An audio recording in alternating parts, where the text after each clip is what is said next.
Onubio. La empresa líder de Huelva en medios audiovisuales e informáticos patrocina este espacio.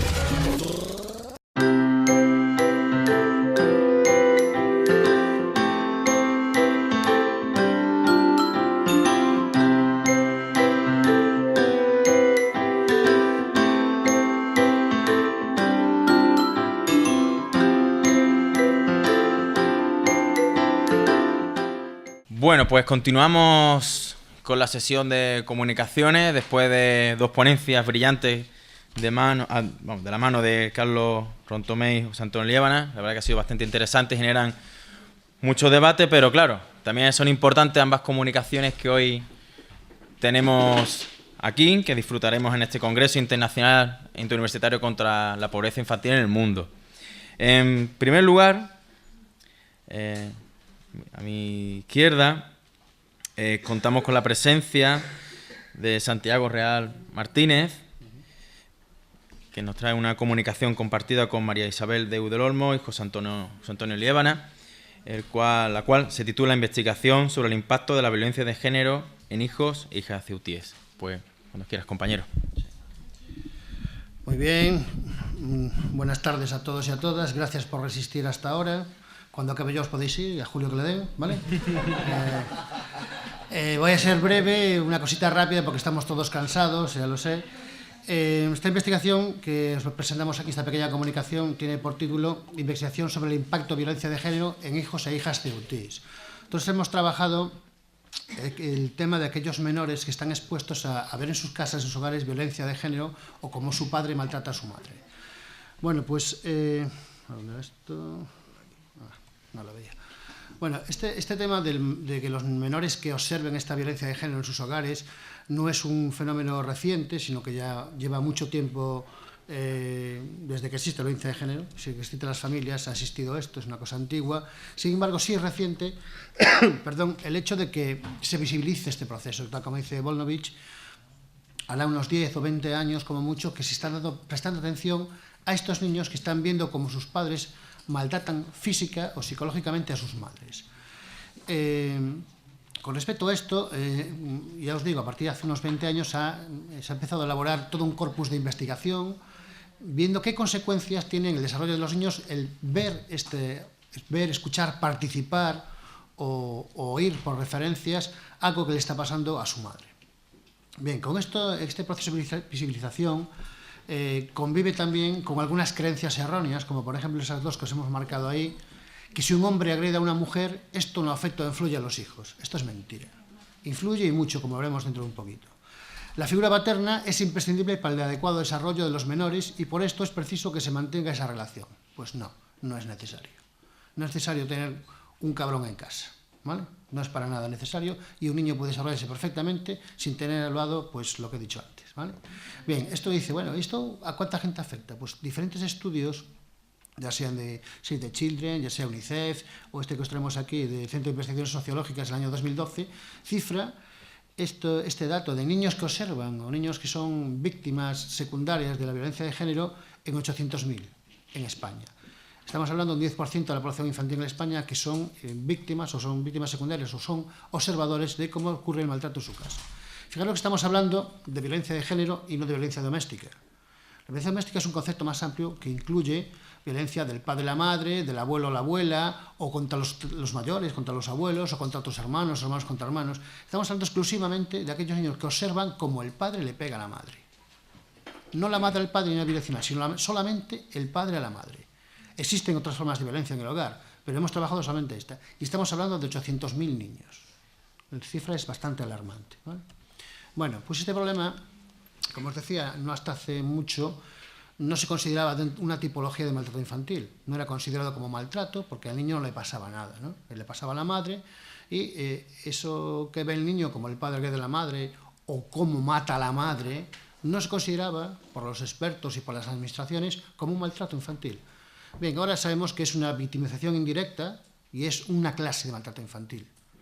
Así está considerado, así está investigado y así estamos empezando a trabajar tanto en las universidades como en las administraciones, dando pautas, dando soluciones o dando ayuda a estos niños. La madre, fijaros qué curioso, porque la madre sí tenía ayuda de la administrativa, de la administración, tenía su psicólogo, pero los niños no tenían ayuda, hasta hace bien poco, ¿vale? Bueno, pues un niño es testigo de violencia de género cuando se ve expuesto a esta violencia, cuando el padre pega a la madre, cuando ve, cuando oye hablar de las consecuencias o ve las consecuencias del maltrato. Por ejemplo, Holden hace una definición de 10 tipos de exposición a la violencia de género, y eso puede ser que el niño, aunque no haya visto nada ni haya escuchado nada, vea un día que la madre llega con el ojo morado a casa. Ve una consecuencia. O ve o oye a terceras personas hablar de lo que le hizo su padre a su madre. Es una exposición también a la violencia, ¿vale? Bueno, pues este concepto, este fenómeno de menores expuestos a violencia tuvo otros nombres, como hijos e hijas de mujeres maltratadas, o menores testigos u observadores de violencia. Nosotros, ya os digo, estamos definiendo el concepto como menores expuestos a violencia de género porque tratamos exclusivamente niños que ven como su padre golpea a su madre. Bueno, hay una serie de factores de riesgo que precipitan este problema. Por ejemplo, la vivencia en la exposición. No es lo mismo ver que tu padre le grita a tu madre que ver como tu padre acuchilla a tu madre. Hay diferentes grados de exposición y con esto el problema se puede agravar más. El tipo de violencia sufrida, la edad que tienen los niños cuando observan este maltrato. Es decir, un niño de 4 meses obviamente va a tener muy pocas consecuencias de ver esa violencia que un niño de 9 años. Las consecuencias serán mayores, ¿no? También la relación que tiene el agresor con la víctima. No es lo mismo convivir en la misma casa que ser un exmarido que de vez en cuando y cuando ve a la mujer le pega. No es lo mismo que estar todo el día con el maltratador en casa. Y también es un factor que puede ayudar o no la posibilidad de recibir ayuda especializada, ¿no? Tanto por la familia como por la administración. Bueno, de todas formas, podemos indicar que todos los estudios de los que tenemos conocimiento hablan de entre un 25 y un 50% de niños asintomáticos y de resiliencia, niños que no manifiestan ningún tipo de consecuencia tras observar eso. Bueno, pues esta resiliencia es uno de los conceptos que más nos interesan actualmente, porque ¿qué factores hacen invulnerable a un niño? Es lo que queremos saber. Bueno, aparte de eso, ya para acabar con el tema teórico y la investigación, que es lo rápido, sabemos que se puede transmitir esa violencia de género. Un niño que observa como el padre pega a la madre puede que en un futuro repita esas conductas que ha aprendido por modelado. Fijaros que nosotros aprendemos en casa, casi todo lo normal lo aprendemos en casa. Las fórmulas de cortesía, lo de buenos días, buenas tardes, cómo comportarnos con los invitados y también cómo comportarnos con las mujeres, con nuestra mujer. Si yo estoy viendo que hay que pegar a las mujeres, cuando sea mayor posiblemente, digo, pues mira, esto es lo normal. Bien, pero aún así hay efectos mediadores que harían que esa transmisión intergeneracional de la violencia no se produzca. Como por ejemplo sabemos que hay un cierto número de personas que no lo van a hacer porque tienen ayuda. Si reciben ayuda a tiempo, pues posiblemente no se conviertan en maltratadores en el futuro. Si tienen posibilidad de ver otros modelos diferentes al de su propio padre, su progenitor. Bueno, rápidamente, las consecuencias de esta exposición al maltrato son muy amplias. Hemos puesto aquí rápidamente, para que lo veáis, en 3 aspectos fundamentales: el desarrollo social, el desarrollo emocional y el desarrollo cognitivo. En estas 3 esferas hay consecuencias negativas para los niños por el hecho de estar expuestos a esta violencia en el hogar, ¿vale? Bien, vamos a lo que vamos, que ya queda poquito, ¿no? Bueno, los objetivos que nos planteamos en esta investigación eran 2 fundamentalmente. Era conocer desde la perspectiva materna la adaptación social de los menores expuestos a la violencia de género. Es decir, ¿qué piensa la madre cómo está su hijo adaptado socialmente? Un niño que sabemos que ha sido expuesto o ha observado cómo su padre le pegaba a su madre. Y por otro lado, queríamos comprobar si existen diferencias en la adaptación social entre los menores expuestos a violencia y menores que, además de estar expuestos a violencia, también eran agredidos por el padre. ¿Vale? O sea, no solamente encontramos niños que ven como el padre pega a la madre, sino que el padre también reparte a todo el mundo, ¿vale? No es lo mismo, obviamente, ver cómo le pega a tu madre que encima de ver cómo le pega a tu madre te pegan a ti también, ¿vale? Entonces queríamos ver si la adaptación social era sustancialmente diferente entre unos niños y otros. Sería el segundo objetivo. Vamos a los rayos. Bueno, el diseño era intentamos hacer un diseño mixto, es decir, teníamos tanto una metodología cuantitativa como cualitativa, porque pensamos que es la mejor forma de captar la esencia de un fenómeno es acudir a los 2 tipos de metodología. Por lo tanto, hicimos, por un lado, una entrevista semiestructurada a las madres. Fijaros, el trabajo es con las madres, no con los niños, con las madres. Lo que queremos ver es lo que piensa la madre y la perspectiva materna de cómo están adaptados esos niños después de haber estado expuestos a la violencia. Y por otro lado le pasamos una escala de socialización que se conoce como el VAS-2. El VAS es una escala que mide pues, medidas perturbadoras y medidas beneficiosas de los niños, como están bien o mal, y se puede medir de tres maneras. Una por el propio niño, una escala para el niño, una escala para padres y una escala para maestros. En este caso pasamos el VAS-2, que es la escala para madres, para padres, vamos, en este caso eran las madres, ¿no? Bueno, en la muestra eran 37 niños, que eran 20 hombres y 17 mujeres, y, como os dijimos antes, están separados en dos grandes grupos, niños expuestos a violencia y niños expuestos y también maltratados. Y tenéis en las tablas, en expuestos eran 11 mujeres, expuestas y maltratadas 6, en expuestos hombres eran 8 y expuestos y maltratados 12. Como veis, dobla el número de mujeres, perdón, el número de hombres maltratados dobla de mujeres, aparte de expuestos, ¿vale? Bueno, algunos resultados. Fijaros, estos serían, en la primera tabla que veis ahí, años de convivencia de la madre con el padre antes de comenzar los maltratos, los malos tratos, ¿vale? Bueno, pues entre 0 y 2 años, o desde el principio, nos encontramos con las cifras más altas. Incluso desde el primer día. 64% en los expuestos y el 81%, 89% casi, en los maltratados. Los malos tratos comenzaron enseguida, en la gran mayoría de los casos. Y fijaros ahora, la otra tabla, lo curioso. Tiempo de maltrato antes de solicitar ayuda. Es decir, ¿cuánto tiempo estuvieron pegándole a los hombres a las mujeres o maltratándolas antes de que ellas se hicieran a pedir ayuda? Fijaros que las cifras más altas, lo veis ahí en rojo al final, pasaron más de 5 años, en el 41% de los niños expuestos y en el 54,5% de los maltratados. Esto quiere decir que una madre que ha sido golpeada por el padre, más de la mitad de esas mujeres han tardado más de 5 años en solicitar ayuda o en denunciar al marido. Y por otro lado, la cifra mucho más alta, que es lo que me choca a mí, el 54,5%, que aparte de ser golpeadas ellas, golpeaban a los hijos. Lo lógico es que una madre que le golpeen al hijo salte enseguida y no aguante 5 años o más de 5 años en pedir ayuda o en denunciar al marido. Claro, es muy curioso, ¿eh? Bueno, la frecuencia de maltrato, pues fijaros, los menores, bueno, era o temporal o continuo, de forma esporádica o temporal o forma continua. La gran mayoría de los casos es de forma continua. Y aumenta un poco más en el caso de menores maltratados, o sea, era continuamente. Y tenéis dos pequeñas descripciones de las entrevistas de las madres, y daban ellas, por sus propias palabras, decían, descripción de una madre de maltrato temporal. Bueno, temporadas de tranquilidad y comenzaba de nuevo, y de una madre de maltrato continuo, al diario, continuo, tanto físico como humillaciones, todos los días, todos los días. ¿Cómo se aguanta 5 años? Curioso, ¿eh? Y por tu hijo, además. Bueno, en cuanto a los objetos expuestos, fijaros, un gran porcentaje de los padres, los maltratadores, eran consumidores de droga, sobre todo hachís y alcohol. La mayoría de las madres estaban ya rehaciendo sus vidas de forma sola, sin el padre, sin contar con él. 2/3 de las madres no le explicaron a sus hijos lo que era el maltrato, es decir, cuál era la explicación que le daban de por qué el padre se comportaba así. Que si estaba loco, que si bebía, que está enfermo, que le está pasando una mala racha. Dos tercios de las madres no lo explicaban a los niños. Y tenían este grupo, daban gran importancia al apoyo familiar, que le estaban ayudando mucho. Algunas descripciones, por ejemplo, de las entrevistas. Ahora estoy bien, tranquila, no tengo ni pánico ni miedo, estoy con mi hija muy bien, gracias a Dios. Desde 2009 lo único que quiero es trabajar y seguir luchando por ella. Otra madre, antes maltratada, pero tenía medios de subsistencia. Ahora no. Si llegó a saber esto, no hubiese denunciado. Prefiero recibir una paliza o bofetones semanales a que les falte de todo a mis hijos. Ahora veis también dónde está la relación con la pobreza, ¿verdad? Está muy claro aquí también. En cambio, el grupo de sujetos maltratados, también tenemos un gran porcentaje de padres que son consumidores de drogas, de hachís y alcohol sobre todo. Aquí ninguna madre le explicó a los niños cuál era la causa, por qué el padre se comportaba así.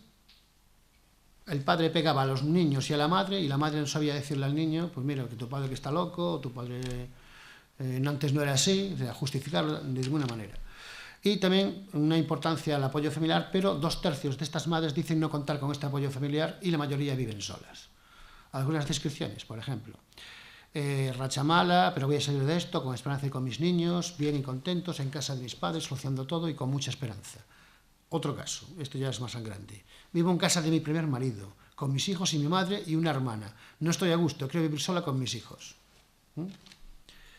Bueno, esto sería la parte cualitativa de la entrevista, y la parte más cuantitativa, como os comentaba antes, hemos pasado el BAS 2 para padres, y aquí es unas pequeñas puntuaciones en las 5 dimensiones facilitadoras de la socialización, que son liderazgo, jovialidad, sensibilidad social y respeto al autocontrol. Como veis, las cifras son más o menos normales, no hay grandes diferencias con otros niños, digamos, que no están expuestos a esta violencia. No hay cifras remarcables aquí. Sin embargo, bueno, esto sería, perdón, es que no lo he explicado, en sujetos expuestos, las facilitadoras, y estas son las facilitadoras en sujetos expuestos y maltratados. También las cifras son así.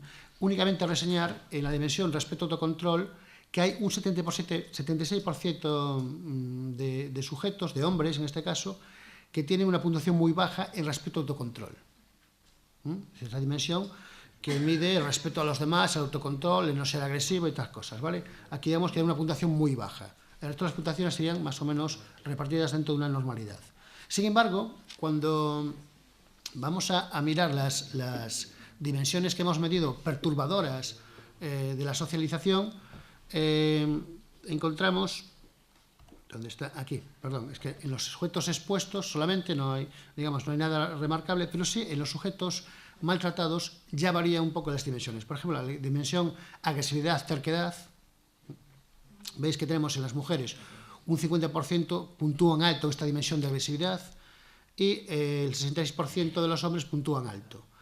En la dimensión apatía-retraimiento, los hombres hay un 77,7% que puntúan alto en esa dimensión, y en la ansiedad-timidez un 77% también puntúan alto.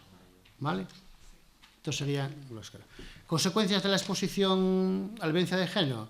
Pues tenéis ahí repartidos lo que son los trastornos físicos, trastornos emocionales, trastornos conductuales, tanto en sujetos expuestos como en sujetos maltratados. Veis que en el caso de los trastornos físicos, digamos que son los menores, es decir, no es tanto que te puedan lastimar, que sería el caso de sujetos maltratados, ¿no? Aunque son un poco más altas las cifras en el caso de las mujeres, por ejemplo, no es tanto la cuestión física de que te maltraten, sino los trastornos emocionales y trastornos conductuales que producen ese tipo de maltrato.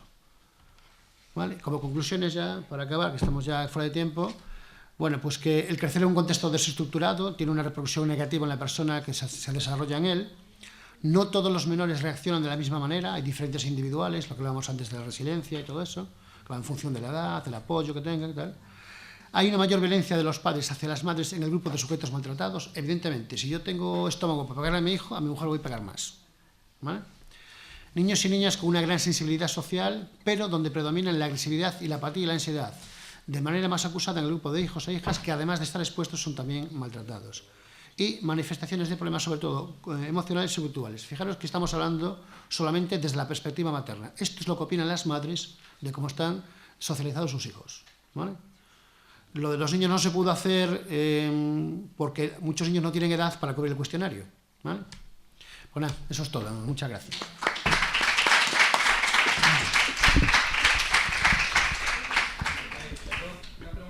Sí, bueno, vamos a escuchar las dos comunicaciones y ahora después hacemos un pequeño turno de preguntas, ¿vale? Gracias.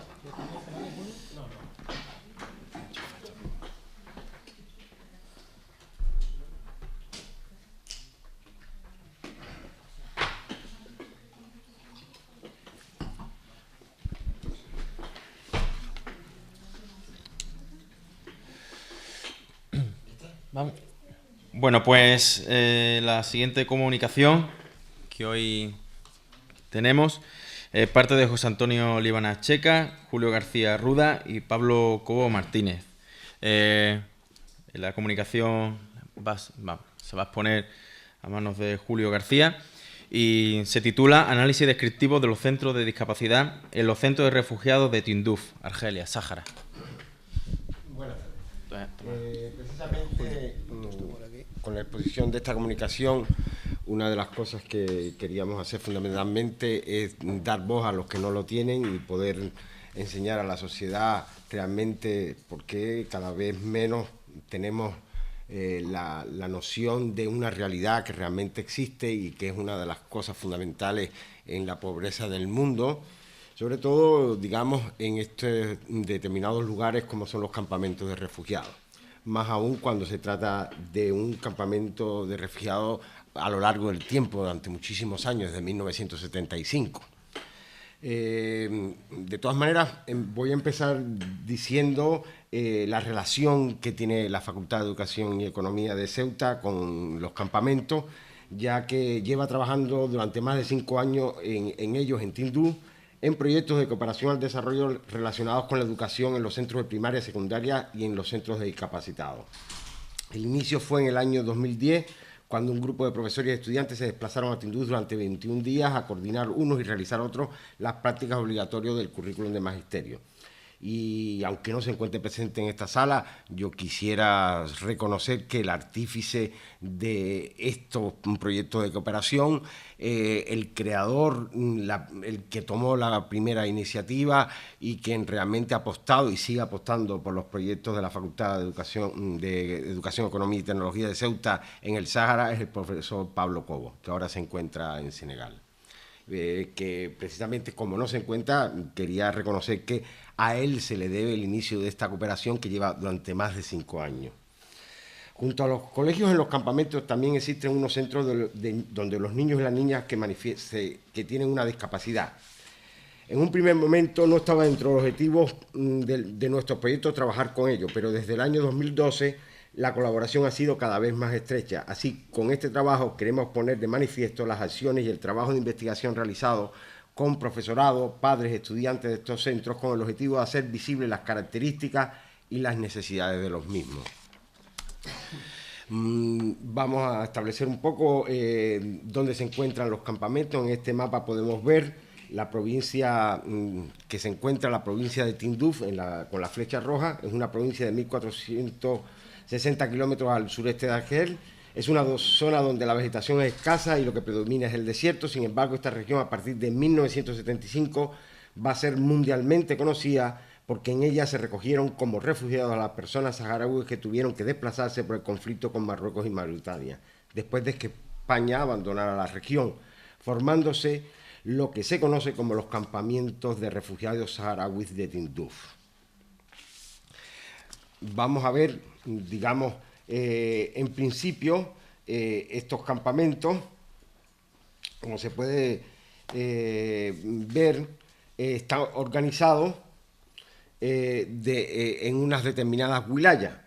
Pero quería antes aclarar que esta región ha pasado por una serie de etapas para ser, digamos, lo que es en la actualidad. En una primera etapa de 1970 a 1990, fue una etapa donde se cubrían sobre todo la satisfacción de las necesidades básicas, el inicio del conflicto. La segunda etapa de 1992 a 1998, las expectativas de retorno tras el alto al fuego y el plan de paz se preparan para el referéndum y el regreso.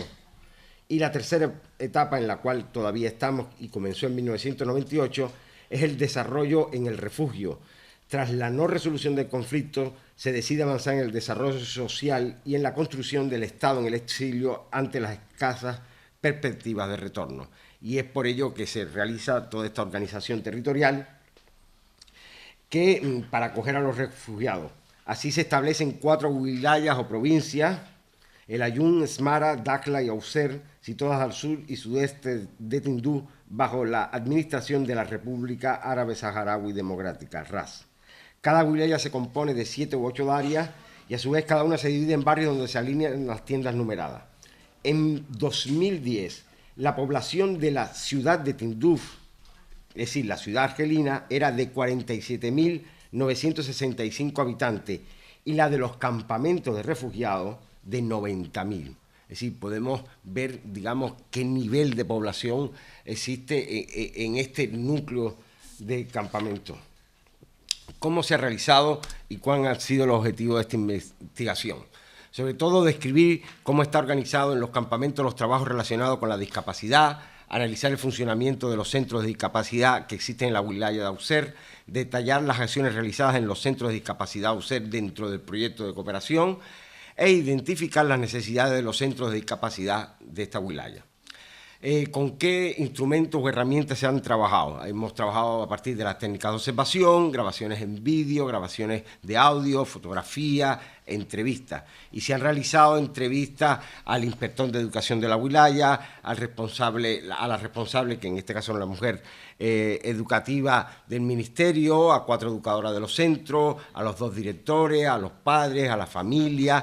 Se han entrevistado también a alumnos de los 2 centros, del centro de ciegos y del centro de discapacitados, y también se trabajó de forma para hacer un diagnóstico con 10 niños y niñas del centro de discapacitados. En principio esta es la puerta del centro de discapacitados que empezó en su inicio a partir de 1994 y que en su inicio tenía 5 niños y prácticamente empezó con medios muy reducidos y con profesoras que prácticamente no tenían ninguna formación en discapacidad, pero sí tenían una gran voluntad de ayudar a la sociedad y crearon, digamos, estos centros con lo mínimo que tenían, y hoy en día realmente es asombroso el grado de dignidad con que trabajan estas profesoras y lo que logran con los alumnos. Yo quisiera ser, digamos, breve, pero bueno. Voy a hablar sobre, en principio, sobre el funcionamiento. Todos los centros de los campamentos se rigen por una forma de funcionamiento que viene impuesta desde el Ministerio de Educación y Servicios Sociales. Sin embargo, como es fácil entender, el día a día de cada centro es diferente. Los 2 centros que existen en AUSER funcionan de una manera conjunta y están muy cercanos, aunque son distintos, como veremos a continuación. Este es el de discapacidad. El objetivo principal de ambos es conseguir que los niños y niñas sean autónomos en su vida diaria, por lo que siempre se empieza con los cuidados de la higiene y la alimentación. El Centro de Discapacidad AUSER está formado por una directora, 14 profesoras, un conductor y un cocinero para atender las necesidades de 42 niños y niñas de 6 a 19 años. Consta de 6 aulas. Ellos tienen una división, digamos, una segmentación del tipo de la capacidad, digamos que lo llaman moderados, leves, autismo, sordomudos. Hay un taller de niñas, hay un taller de niños y además hay un espacio para la fisioterapia, un comedor y un almacén. Por último, resaltar que en el centro del patio está construido alrededor de un patio que, como se muestra en la siguiente foto, en ese patio también se realizan actividades, sobre todo a la primera hora de la mañana, donde los niños juegan. Yo sé que a lo mejor no se oye el audio.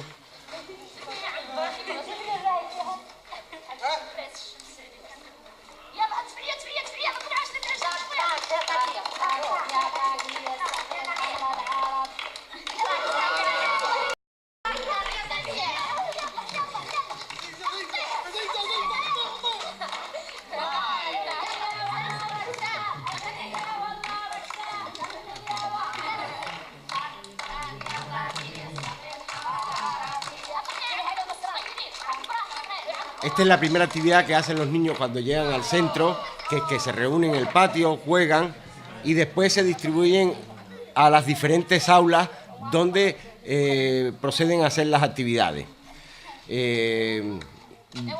Siempre es una tradición, y lo comento como anécdota, nosotros siempre al final de nuestra estancia hacemos una tarta, mandamos a hacer una tarta que la tenemos que mandar a hacer a Argelia, como ven dice UGR, la facultad UGR Ceuta con el Sáhara. Después de esta primera hora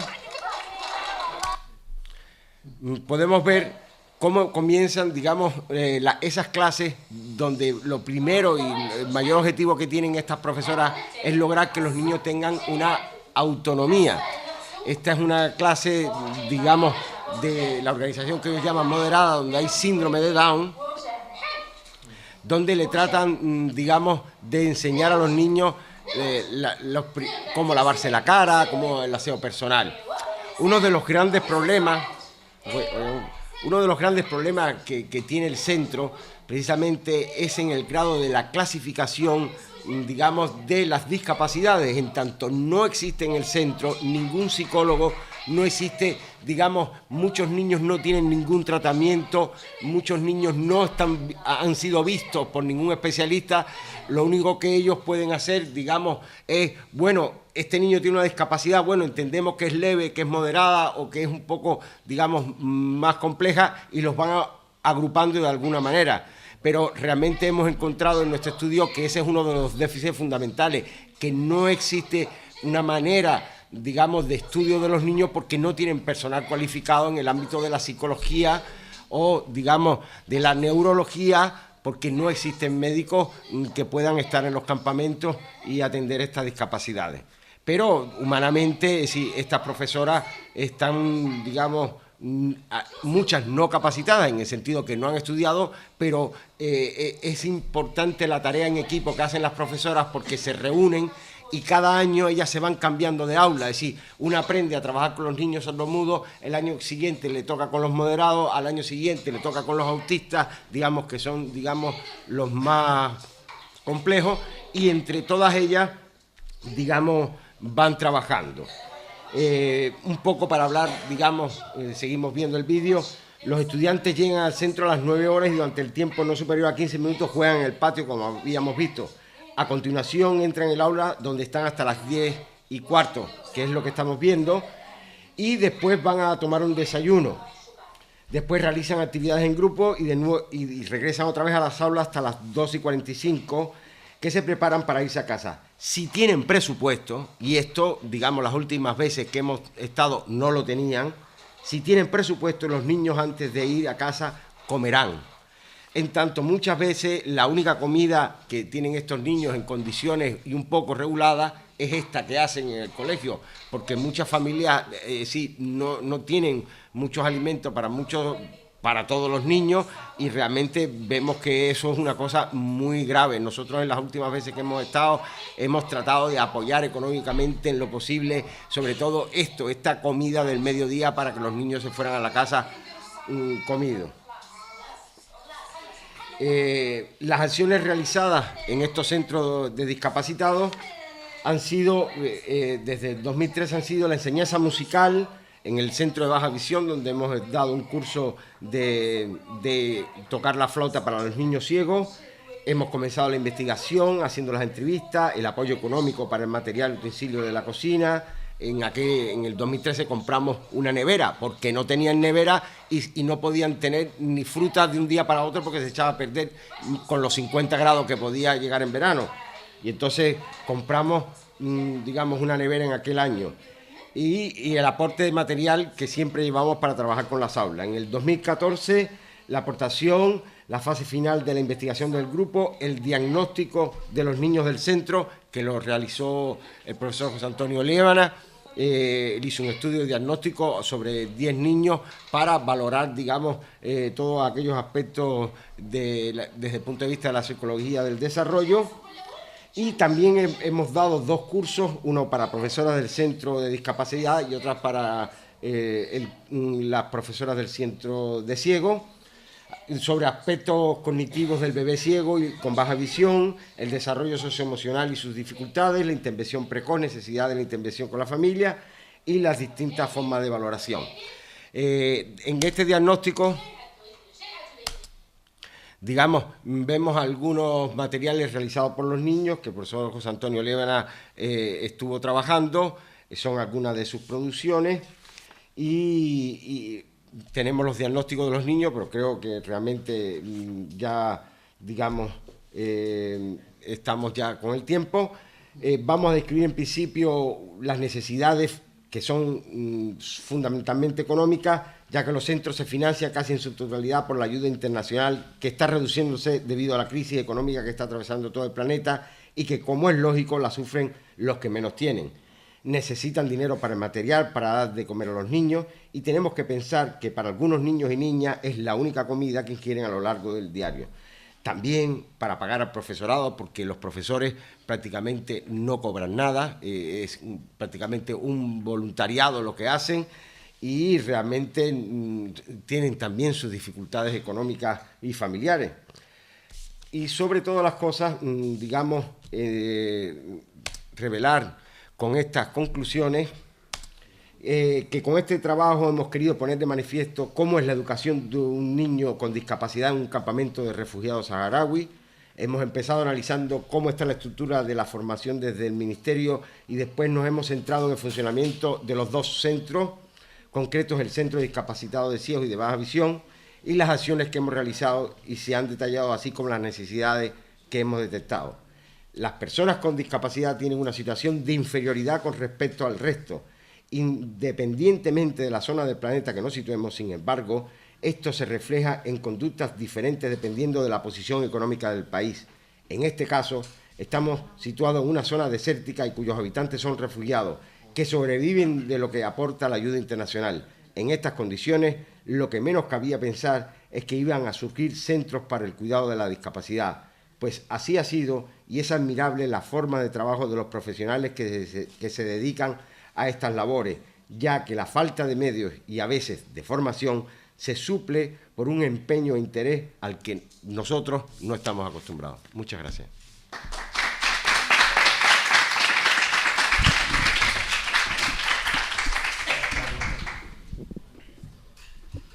Muchísimas gracias, Julio. Bueno, abrimos un pequeño turno de debate o de reflexión, por si alguien quiere aportar alguna cuestión. Creo que el compañero exactamente tenía... ¿Le pasan el micro inalámbrico? Ay, gracias. Vale, mi pregunta.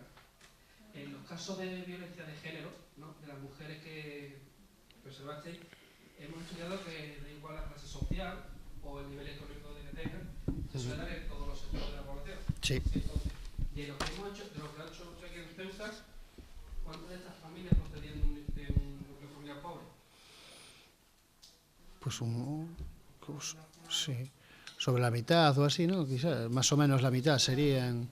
Es que pasa, esto es un extracto de una investigación más amplia y hemos cogido solamente una pequeña muestra de la investigación que es más grande, pero yo creo que andaba por ahí, ¿no? Te puede decir, Mabel, casi la mitad más o menos sería. Porque puedo dar como datos que ahora mismo de memoria no lo recuerdo bien, pero en la entrevista fueron realizadas con 50 familias, 50 mujeres, y con ese...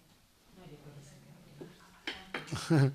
Y con el mito este de que la violencia de género se da siempre en las clases más desestructuradas, más favorecidas, hemos encontrado que tenemos mujeres con un importante grado de analfabetismo, mujeres también un porcentaje elevado que tienen estudios primarios, pero también hemos encontrado mujeres Estudios universitarios. con grado universitario, trabajando en grandes empresas, por lo tanto afecta a todo tipo de mujeres, ¿no?, y de nivel socioeconómico. Concretamente has preguntado... ¿Pero cuántas eran de familias pobres? Claro, nosotros hemos analizado lo que es el porcentaje de familias, pero no en cuanto al nivel económico, sino al nivel de estudios, a la ocupación, al número de hijos, pero no exactamente la renta. La renta, bueno, hemos hecho análisis de los datos que ellas nos daban en las entrevistas, pero sin ver declaración de renta, ni ingresos, ni trabajo. Casi todas estaban en paro, por lo tanto, la gran mayoría de las mujeres no tenían unos ingresos mensuales para poder hacer gastos normales, ¿no? Lo que hablaba Carlos en su primera exposición, el índice de pobreza debía ser alto en casi todos los casos, puesto que no tenían unos ingresos mensuales, exceptuando aquellos que los padres tenían obligación por parte del juzgado de pasar manutención, o aquellas ayudas que directamente les dan las familias porque viven con su madre, o viven con una tía, o viven con un familiar. De todas formas, la violencia es muy democrática, se reparte en todos los ambientes. Bueno, no sé si alguien tiene alguna aportación más.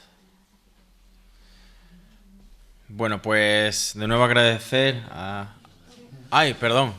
Ahora para... Yo grito. Julio.